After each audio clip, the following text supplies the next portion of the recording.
Assalamualaikum warahmatullahi wabarakatuh.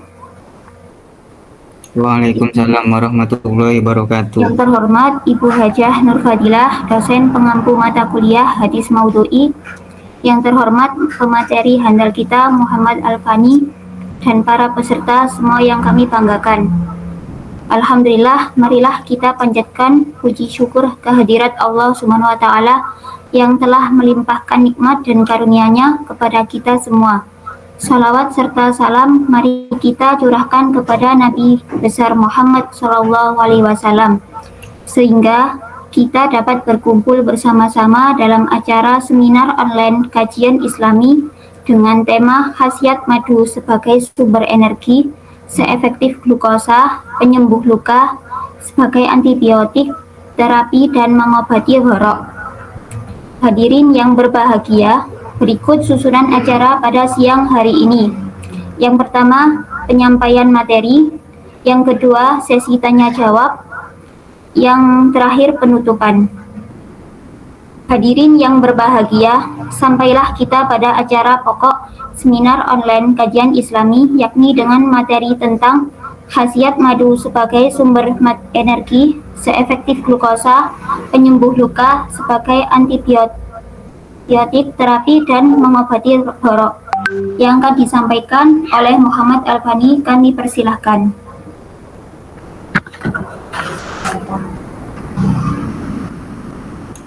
Ya, terima kasih kepada moderator Farihatul Fauzia. Langsung saja saya mulai di sini.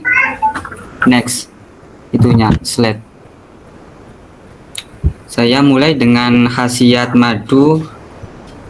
Yang pertama saya mengambil hadis riwayat Imam Bukhari.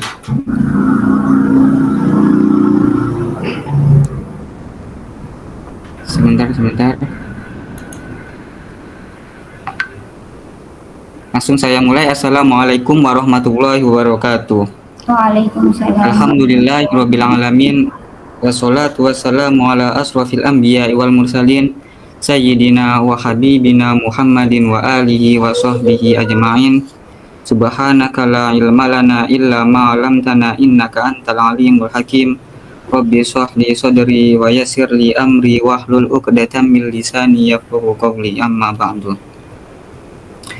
Kepada yang terhormat Ibu Nur Fadilah selaku dosen mata kuliah Hadis Maudhu'i serta teman-temanku semua dari mahasiswa seluruh Indonesia yang terdiri dari UIN Sunan Ampel Surabaya, UIN Maulana Malik Ibrahim Malang, UIN Riau, Universitas Jember, Universitas Negeri Malang, ITS NU Pasuruan, Universitas Brawijaya, Universitas Samudra, Politeknik Negeri Ketapang, IAIN Cirebon, dan lain-lainnya yang nggak mungkin saya sebutkan satu persatu.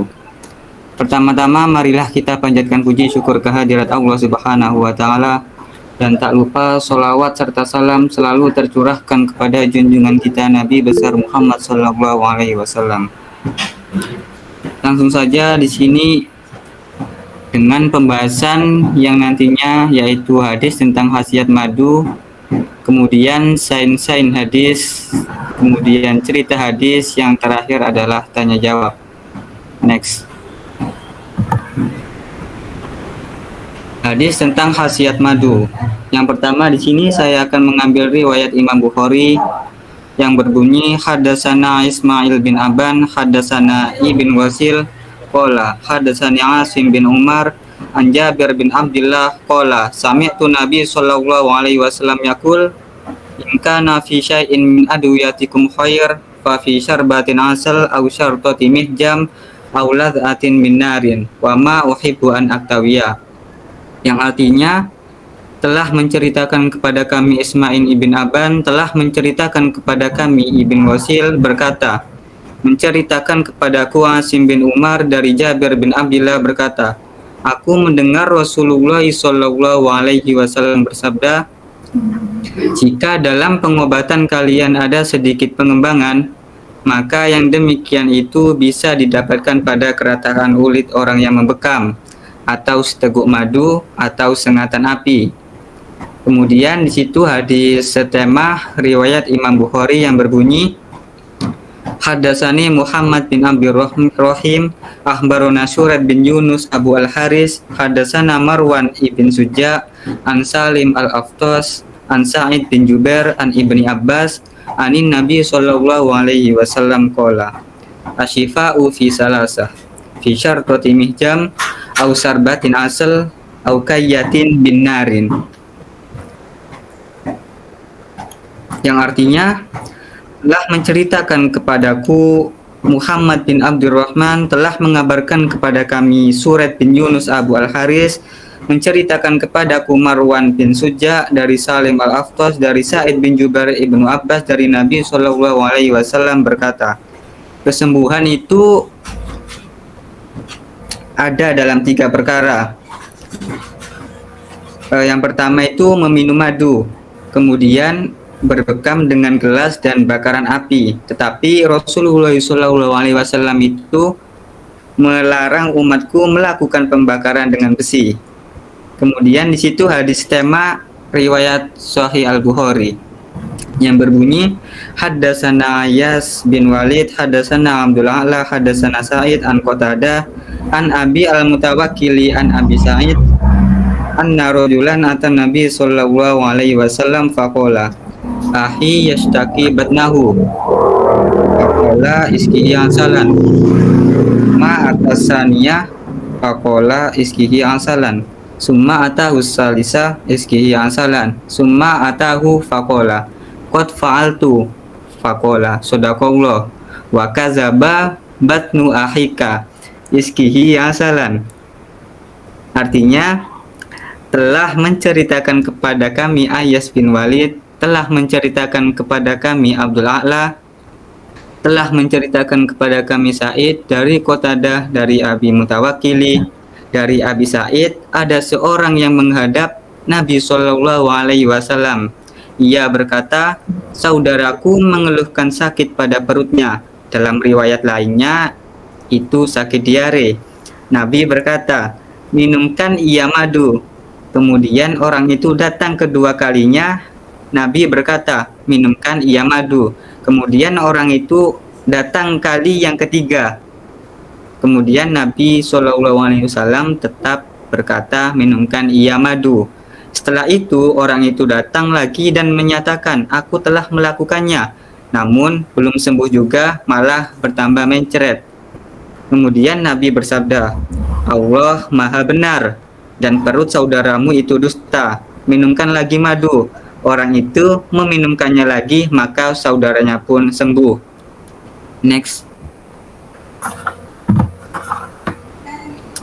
Kemudian di sini sain hadis. Hadis tadi itu dikaitkan dengan sain, yaitu penemuan atau penelitian. Yang pertama, di situ madu untuk sumber energi. Pada masa lalu, para atlet Romawi dan Yunani kuno meminum madu sebelum dan sesudah bertanding sebagai obat untuk stamina dan pemulih energi. Selama berabad-abad, madu memang dikenal sebagai bahan bakar para olahragawan ini, karena madu mengandung gula yang cepat diserap oleh sistem pencernaan. Madu adalah sumber energi insan. Hingga kini dalam dunia olahraga, madu diberikan sebelum pertandingan dan sebagai pengganti karbohidrat yang digunakan pada saat latihan. Kemudian di situ madu seefektif glukosa. Hasil riset yang dikeluarkan sebuah jurnal kesehatan menyebutkan kadar glycemic index atau GI, ukuran untuk mengukur dampak negatif makanan dalam gula darah, yang rendah pada madu memperlambat penyerapan gula dalam darah, sehingga lebih menyehatkan sistem pencernaan dan menjamin ketersediaan karbohidrat selama berolahraga. Sementara itu, Laboratorium Nutrisi di Universitas Memphis menyatakan bahwa madu seefektif glukosa, pengganti karbohidrat selama pemanasan. Kemudian di situ madu untuk penyembuh luka. Dalam dunia pengobatan, masyarakat Yunani dan Romawi memelopori penggunaan madu untuk mengobati hidung tersumbat. Sementara itu, bangsa Mesir kuno menjadi pelopor pemanfaatan madu untuk mengobati luka. Mereka membuat salep dari madu untuk mengobati luka bakar dan luka akibat tusukan benda tajam. Kemudian madu sebagai antibiotik. Setelah ribuan tahun digunakan, khasiat madu sebagai obat luka terungkap secara ilmiah. Madu bekerja sebagai antibiotik alami yang sanggup mengalahkan bakteri mematikan. Madu sangat asam sehingga tidak cocok untuk pertumbuhan dan perkembangbiakan bakteri. Madu menghasilkan hidrogen peroksida yang merupakan antiseptik luar biasa. Proses osmosis di dalam madu membasmi bakteri kekentalan madu yang sedikit mengandung air, menghasilkan proses osmosis menyerap air dan bakteri pada luka dan luka bakar. Tak ubahnya, spons menyerap air, madu mengeringkan bakteri sehingga bakteri sulit tumbuh. Kemudian di situ madu untuk terapi dan madu untuk mengobati borok. Bangsa Mesir dikenal paling piawai meramu obat dari bahan-bahan alami. Madu termasuk dalam 500 resep obat dari 900 resep yang diketahui. Pengobatan modern yang mengacu pada terapi kuno menggunakan madu dari Mesir itu puas dengan hasilnya. Kemudian di Rumah Sakit Universitas Wisconsin Medical School dan Public Health misalnya menerapkan bahwasannya terapi madu bagi borok yang diderita penderita diabetes. Uji coba terhadap seorang pasien berusia 7 tahun berhasil menyembuhkan borok pada jari kakinya. Sang pasien bahkan tidak jadi diamputasi karena berkat terapi madu tersebut. Next. Kemudian cerita hadis. Pada zaman dahulu,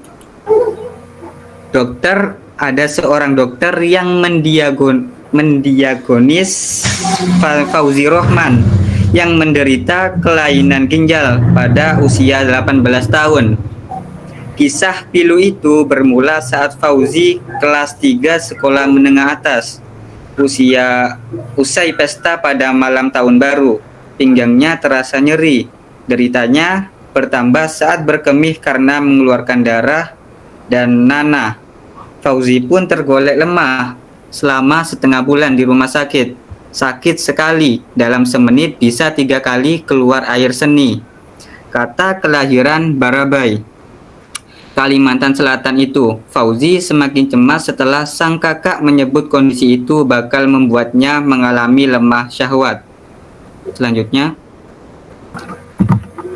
kemudian Fauzi kerap mengkonsumsi minuman berenergi mulai usia 13 tahun. Saat itu Fauzi sering terjun membuat kolam dan merawat ikan. Maklum, keluarganya pemasok terbesar bibit ikan tawar seperti lele dan nila di Kabupaten Hulu Sungai Tengah, Provinsi Kalimantan Selatan.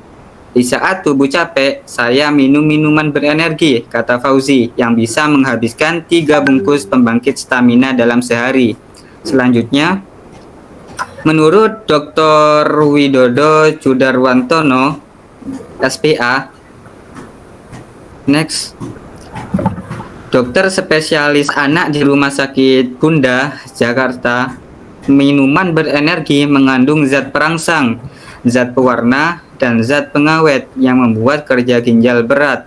Maklum, dalam tubuh ginjal berperan menyaring sisa metabolisme, lantas mengeluarkannya dalam bentuk urine.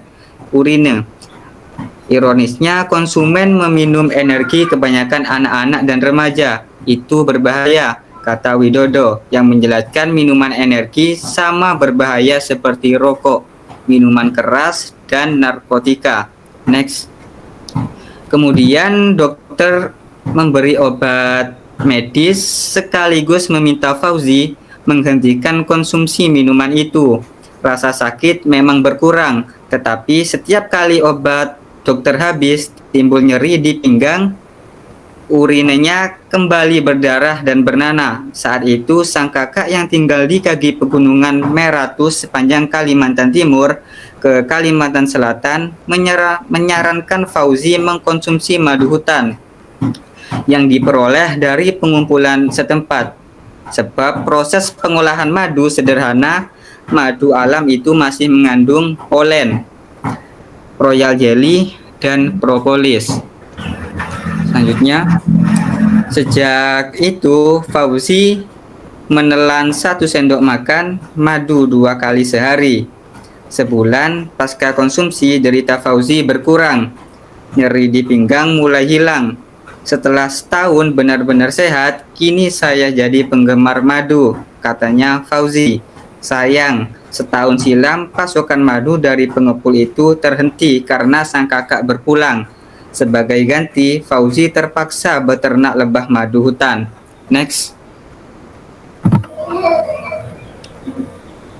Kemudian next lagi.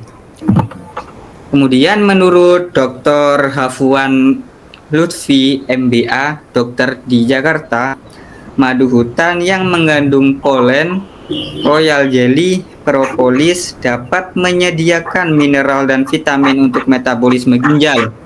Sewaktu organ itu terganggu, madu juga membantu regenerasi sel untuk memperbaiki jaringan rusak di ginjal. Banyak kasus kelainan ginjal ringan bisa sembuh dengan konsumsi madu. Bahkan pada beberapa kasus dapat mengurangi frekuensi cuci darah akibat gagal ginjal, kata Lutfi. Next. Kemudian menurut Lutfi juga keputusan terapi madu buat pasien ginjal meski melihat indikator kerusakan ginjal, yaitu angka kreatinin clearance, angka normal kreatinin 1,4. Kreatinin merupakan produksi sisa perombatan kreatin fosfat di otot.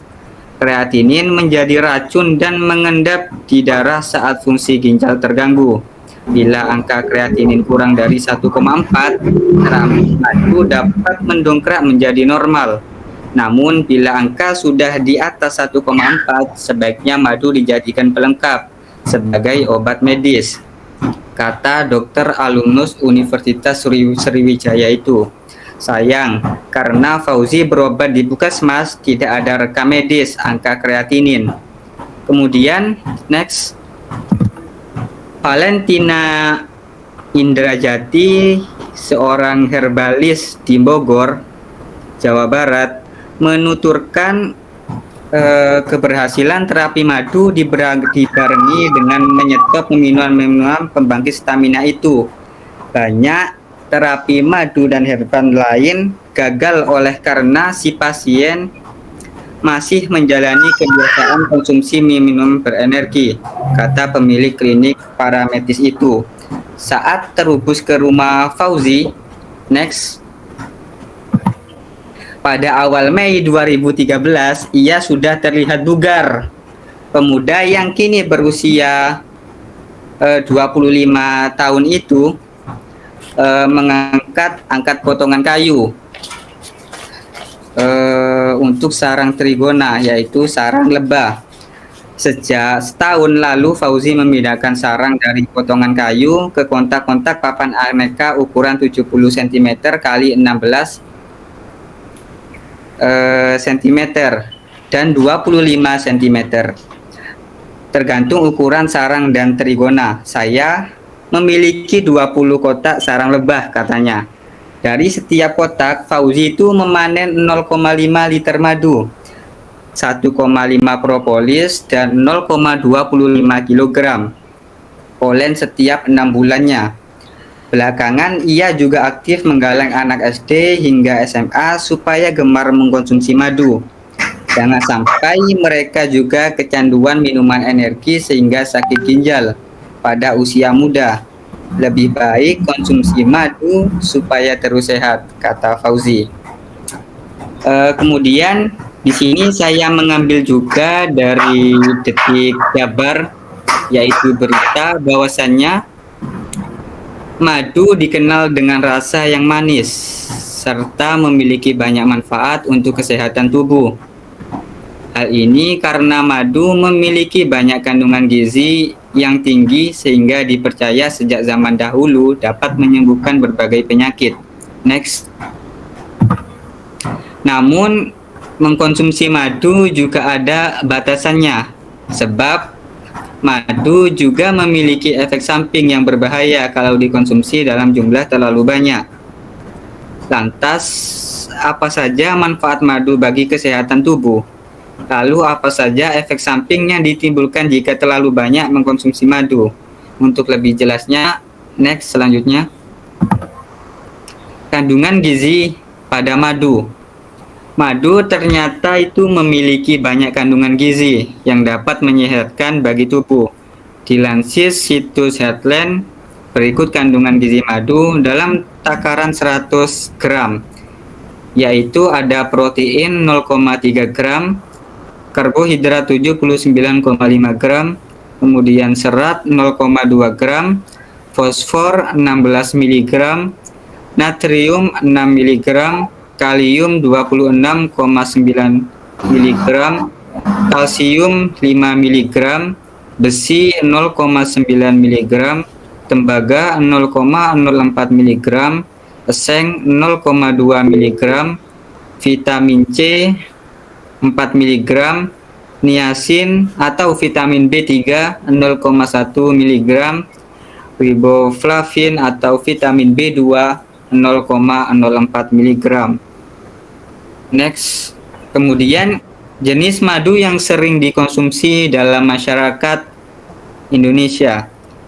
Mungkin selama ini beranggapan bahwa kalau semua madu yang dijual saat ini sama saja, padahal ternyata ada berbagai jenis madu.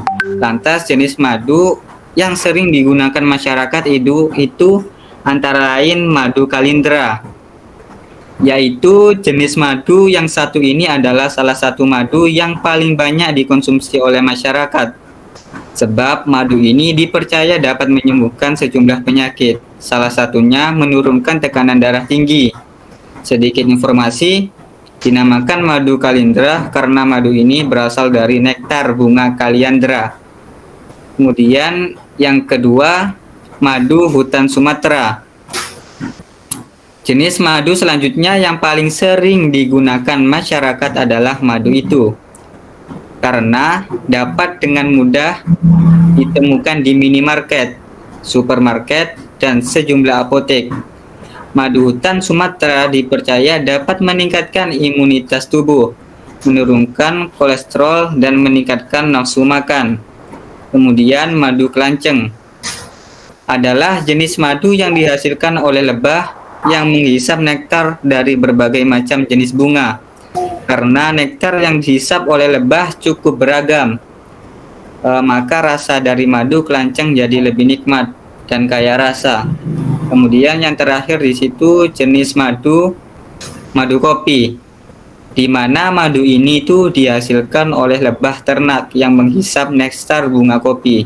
Salah satu ciri khas dari madu kopi adalah aromanya. Karena para lebah menghisap nektar bunga kopi, maka tercium juga aroma kopi. Next, kemudian manfaat madu untuk kesehatan itu apa sih?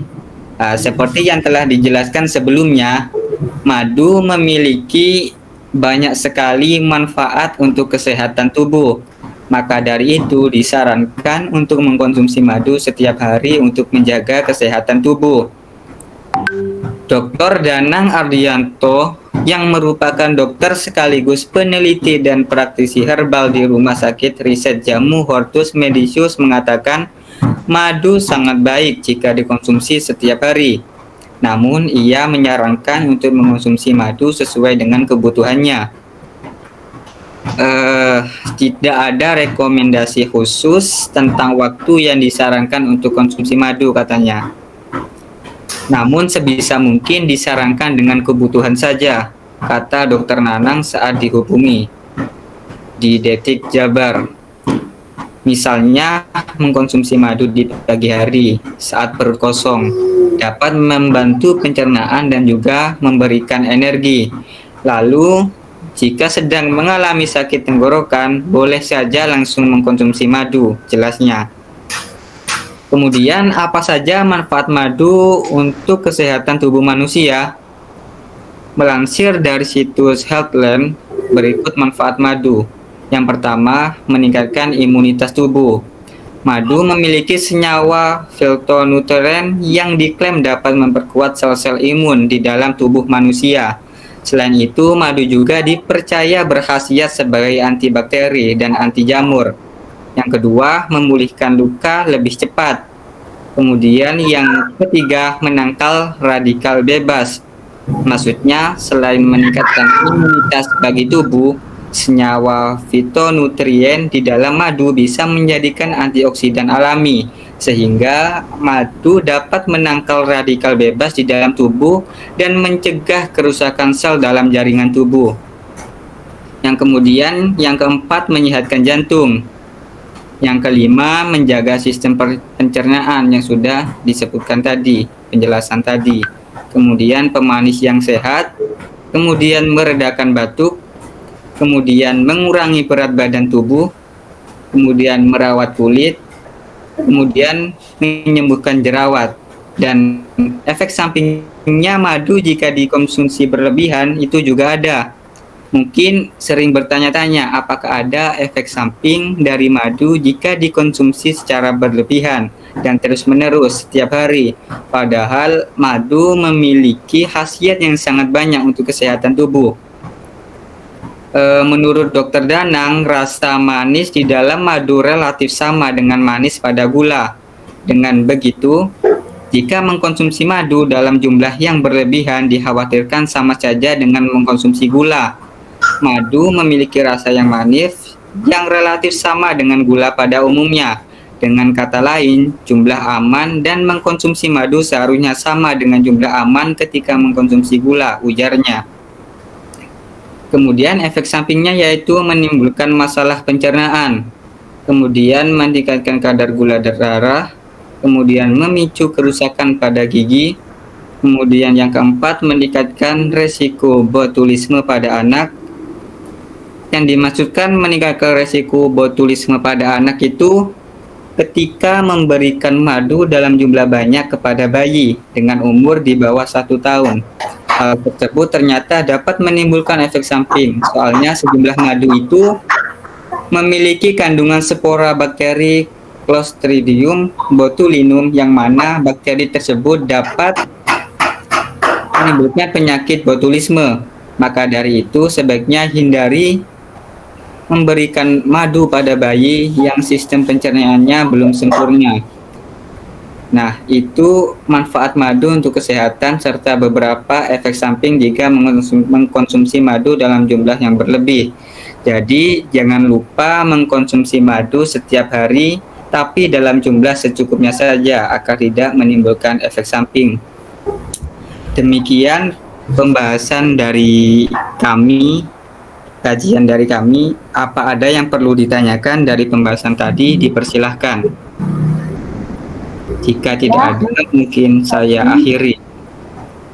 Baiklah hadirin yang kami hormati, selanjutnya acara sesi tanya jawab. Kepada hadirin dipersilahkan mengajukan pertanyaan dengan menyebutkan nama dan asal kampus.